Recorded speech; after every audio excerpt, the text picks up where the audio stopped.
Muhammed el-Fatih bu imperatorga faqat bir cümlen cevap qaytardı. Qustantaniyada ya mening qabrim bo'ladi, ya taxtim bo'ladi.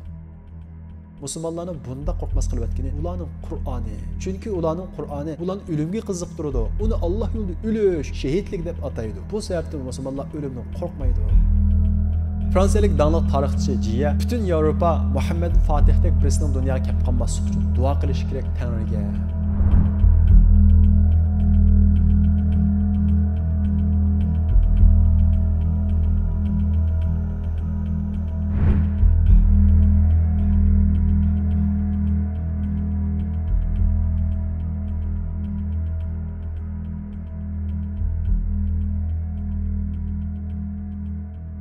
Biz ilgirki dersimizde Sultan Bayezid'ninki nəhayət faciəlik məğlub olub, Timurlenkninki qoluğa əsir olub düşüb qalğanlığı. Şundaqla Timurlenk Sultan Bayezidni, ayolini, qizini və oğlu Musani əsir elib Samarqandga elib ketganligi və Samarqandga elib borgandan keyin mu qasrning ichiga qumug'i sulab akirib ko'z oldida ayoli va qizini choy tushug'il solgan va usulga silib Sultan Bayezidga nəhayət aholat qilgan. Bu sababdan Sultan Bayezid hasratlanib ichidan ketib vafot topgan. Ba'zi tarixiy manbalarda üzükidagi zaharni ichib o'lib olgan deyildi. Qandaqla bo'lmasin Sultan Bayezidning hayoti mana shunday ichinishli holda oxirlashadi. Sultan Bayezid asrdagi vaqtida o'g'illari uni qutuldirish uchun bir qancha qatim urinib boqqan bo'lsa-mu, lekin qutuldirolmaydi. Lekin Muhammad Chalabi, ya'ni Sultan Bayezidning yana bir o'g'li Muhammad Chalabi qarindoshi Musoni qutuldirdi. Sultan Bayezid vafot topgandan keyin Osmoniylar sultonsiz qoladi. Osmoniylar sultonsiz qolgandan keyin Anatoliya tuproqlaridagi beglar isyon ko'tarib, burunqi parcha holatiga qaytadi. Shundaqla Sultan Bayezidning o'g'illari orasida taxt kurashi yuz beradi. Yevropa tarafdagi Osmoniylarga bo'ysungan Sirplar va Bulgariya bo'lsa ayrilib, yana mustaqil bo'lib oladi. Sultan Bayezidning o'g'li Sulaymon Edirne shahrini markaz qilib, Yevropa tarafini, ya'ni Osmoniylarning Yevropa tarafdagi qismini egallab, shu yerda mustaqillik e'lon qiladi. Shundaqla o'zining mavjudligini saqlash uchun boshqa qarindoshlarga qarshi turish uchun Bizantiya bilan ittifoq tuzadi. Yana bir o'g'li Isa bo'lsa, Bursani markaz qilib, u yerda mustaqillik e'lon qiladi. Yana bir o'g'li, ya'ni Muhammad Chalabi yoki 1-Muhammad deb atalgan bu o'g'li bo'lsa, Anatoliya tuproqlarida Timurlikning qo'shinidan urushni davom qiladi. Shundaqla Timurlikning qo'shinidan qarindoshi Musani ana shu Muhammad Chalabi qutuldiradi. U qarindoshi Musani qutuldirgandan keyin ikki aka qarindosh birlashib Timurlikning qo'shiniga shiddatli urush olib boradi. Timurlik allabirun chekinib bo'lgandan keyin qo'shinlarni asta-asta chekinadi. Ondan keyin 1-Muhammad va qarindoshi Musa Bursada mustaqillik e'lon qilgan qarindoshi Isaga qarshi qo'shin tortadi. Isa uning qarshi turadi. Shunday qilib ikki qarindosh o'rtasida shiddatli urush bo'ladi. Natijada Isa o'ldirilib, Bursani Muhammad Chalabi va qarindoshi Musa egallaydi. Ondan keyin Anatoliya tuproqlarida mustaqil bo'lib olgan bu baglarga qo'shin tortib, bir-birlab yana birlik keltiradi. Ondan keyin eng oxirida Edirne shahrini markaz qilib, Yevropada mustaqillik e'lon qilgan qarindoshi Sulaymon qarshi keng ko'lamli qo'shin tortadi. Bu Sulaymon bo'lsa qarindoshlar qarshi ahli salib bilan ittifoqlashadi. Shundaqdimi 1-Muhammad uzun mezgil urush orqali Edirne shahrini markaz qilib mustaqillik e'lon qilgan Sulaymonni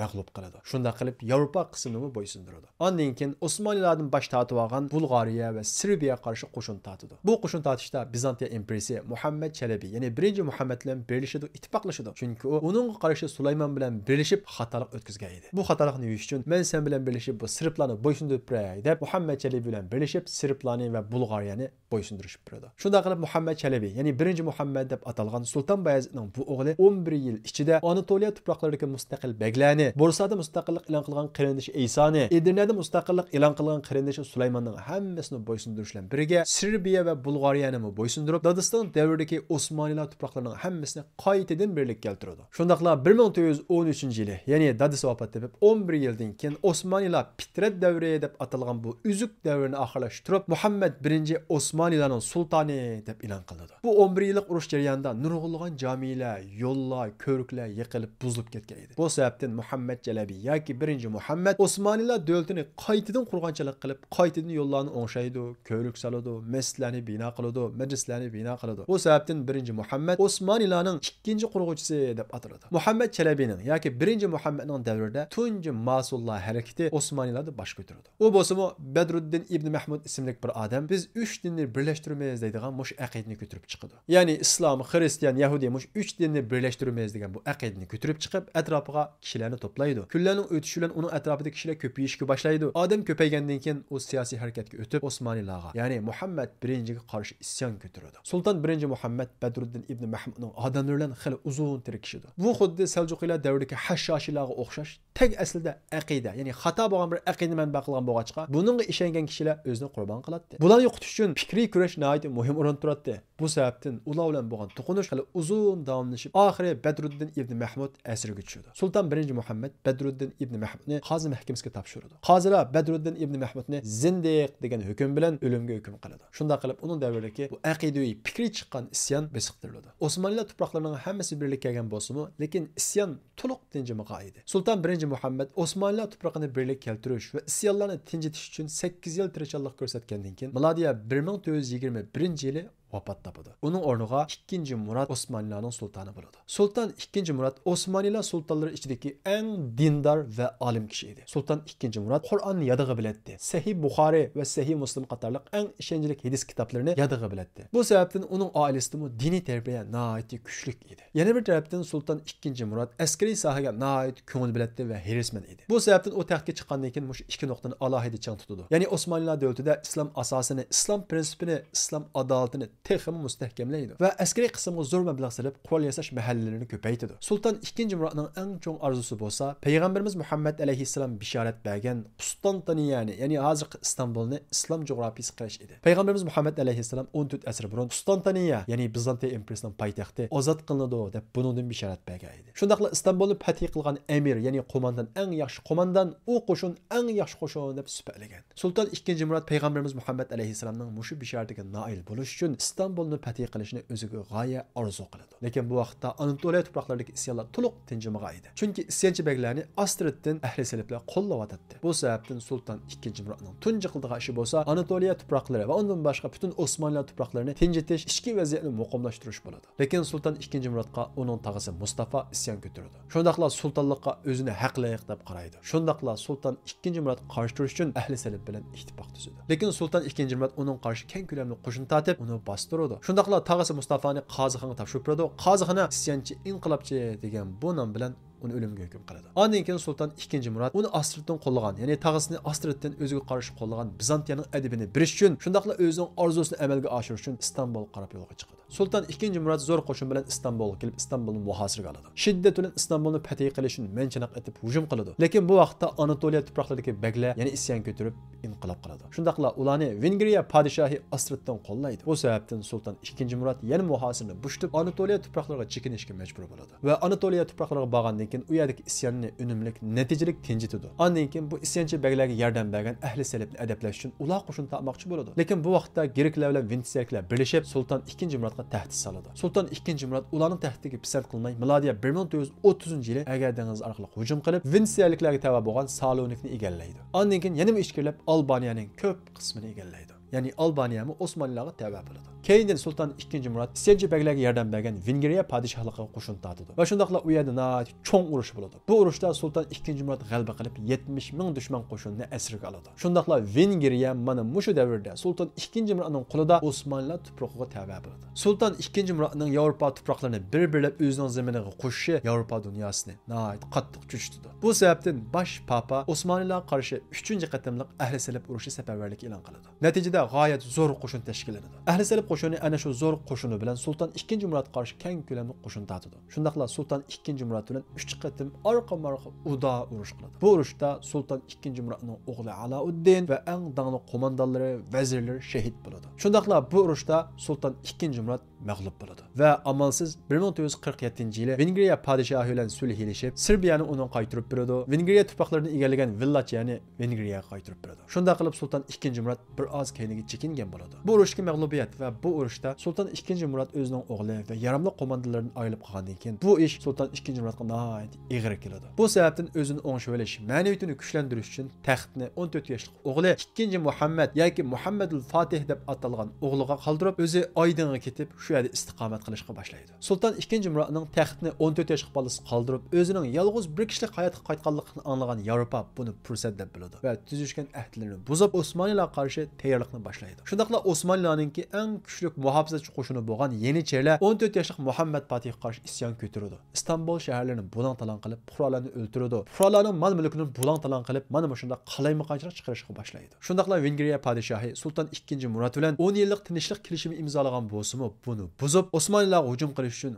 Varnaga yetib keladi. Vazirlar Osmanlılar davlatining nihoyat xatarlik ahvolga duch qolganligini his qilib, Sultan 2-Muratning qishig'iga boradi va uningdan davlatni qutqizib olayman deydi. Sultan 2-Murat bo'lgan ahvolini bilgandan keyin darhol Istanbulga qaytib, taxtni yana qo'liga qaytadan oladi. Shundaqla Varnaga yetib kelgan Vengriya qo'shiniga qarshi keng ko'lamli qo'shin tortadi. Bu urush Osmanlılar tarixidagi cho'ng urushlarning birisi bo'lib, bu urushda Osmanlılar podshohi Sultan 2-Murat bilan Vengriya podshohi Vladislav yakma-yak urushadi. Natijada Sultan 2-Murat Vengriya podshohi Vladislavni o'ldirib tashlaydi. Podshohining o'ldirilganligini ko'rgan askarlarning ma'naviyati tushadi. Shunday qilib bu urushda Sultan 2-Murat g'alaba qiladi. Shundaqla Yevropada quldan ketgan zaminlarni qaytadan Osmanlılarga tava qiladi. 4 yildan keyin Vengriya qo'shini qaytadan tashkillanib, yana hujum qilgan bo'lsa-mu, yana Sultan 2-Murat tarafidan mag'lub qilinadi. Bu mag'lubiyatdan keyin Yevropa dunyosi, Osmanlılarni endi yiqit qilib bo'lmaydi ekan degan bu qarorga keladi. Sultan 2-Murat toki vafot bo'lgan qadar, ya'ni milodiy 1451-yil qadar taxtda o'ltirib, 1451-yili vafot bo'ladi va o'rniga 19 yoshli o'g'li Muhammad al-Fatihni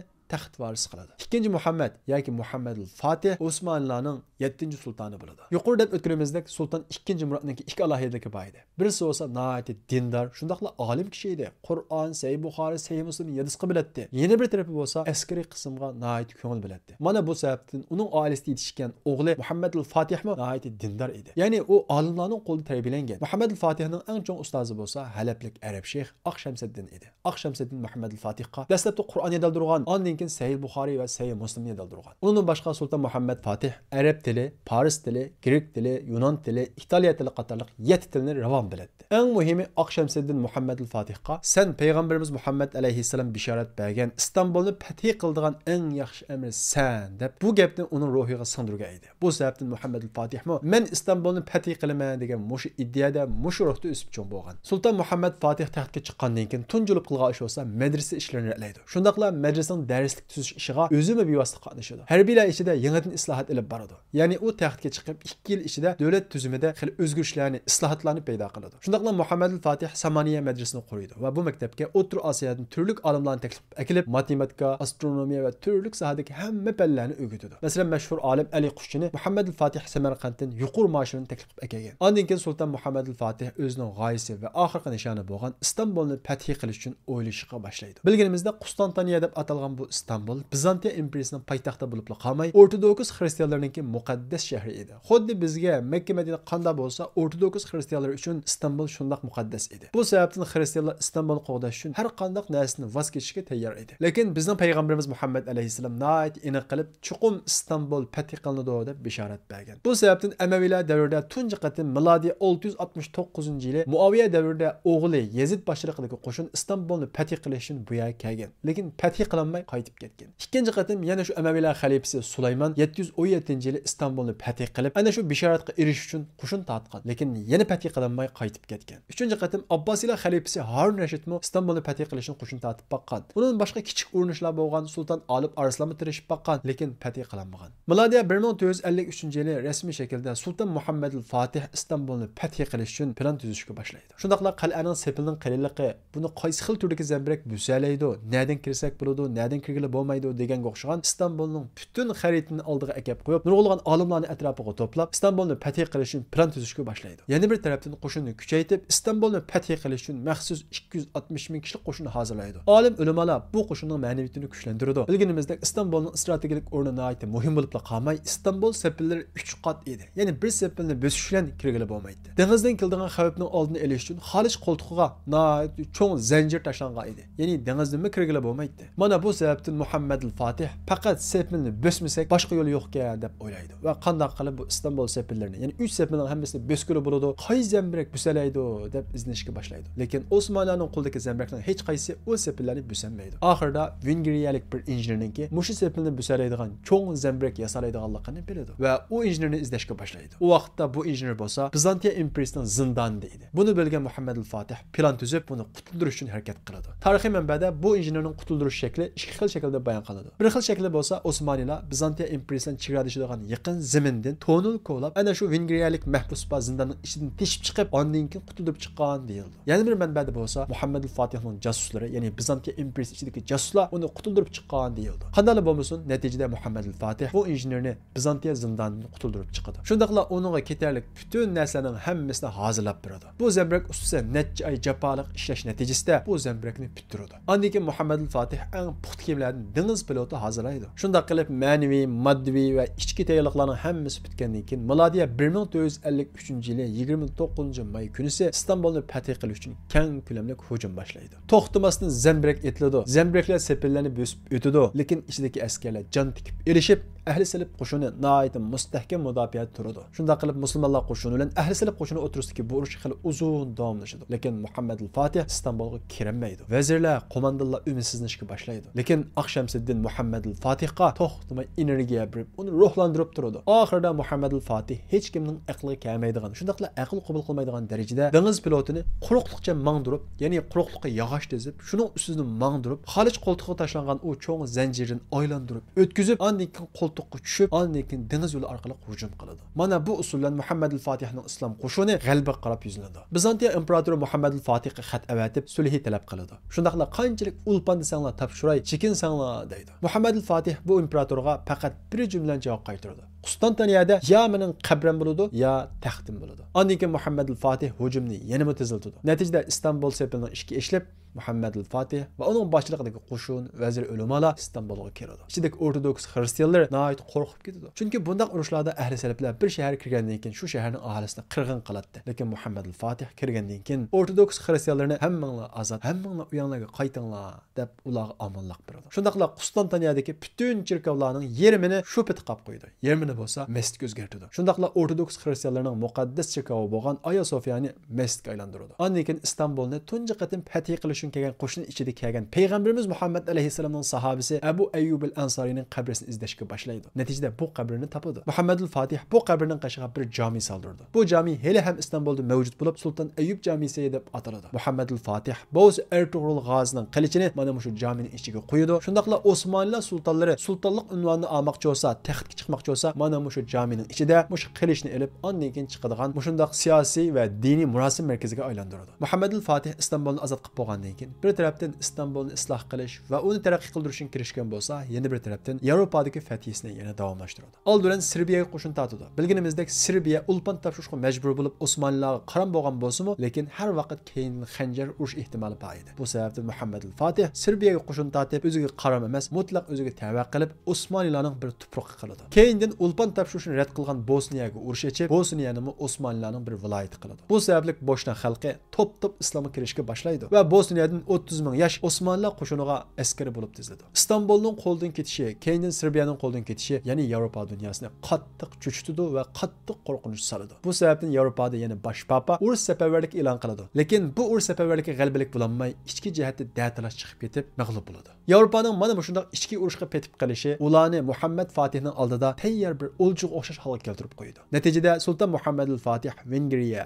Makedoniya, Kroatiya, Serbiya, Sloveniya va Slovakiya qatorliq shu Yevropa shaharlarining hammasini bir-birlab o'zining tuprog'iga qo'shdi. Yevropada yangi papa Pius II taxtga chiqadi, ya'ni bosh papa bo'lib chiqadi. U taxtga chiqqandan keyin butun poplarni va musulmonlar bilan yaqin yashagan ortodoks xristianlarning beshi bo'lgan bitriqlarning hammasini to'playdi. To'plab cho'ng yig'in ochadi. Va bu yig'inda musulmonlarni bundoq kuchli, bundoq o'limdan qo'rqmas qilayotgan narsa nima degan bu savolni so'raydi. Musulmonlar bilan jiq olishib, musulmonlarni yaxshi biladigan ortodoks xristianlar bir og'iz javob beradi. U bo'lsa-mu musulmonlarni bunda qo'rqmas qilayotgani ularning Qur'oni. Chunki ularning Qur'oni ularni o'limga qiziqtiradi. Uni Alloh yo'lida o'lish, shahidlik deb ataydi. Bu sababdan musulmonlar o'limdan qo'rqmaydi deydi. Mana bu javobdan keyin Yevropa dunyosi islom dunyosiga elib boradigan urushning uslubini o'zgartirdi. Ya'ni bu kishilarni mag'lub qilishning birinchi sharti bo'lsa, bu kishilarni Qur'ondan yiroqlashtirish, ya'ni islomdan yiroqlashtirish deb bir qancha ming poplarni o'ziga yaqin bo'lgan Andalusga islomni o'rgatish uchun avatdi. Mana bu mustashriq, ya'ni orientalistlarningki tunji boshlanishi va Yevropa dunyosining islom dunyosiga ilib boradigan urushining uslubini o'zgartirishning tunji qadami. Amaliyotda bu qadam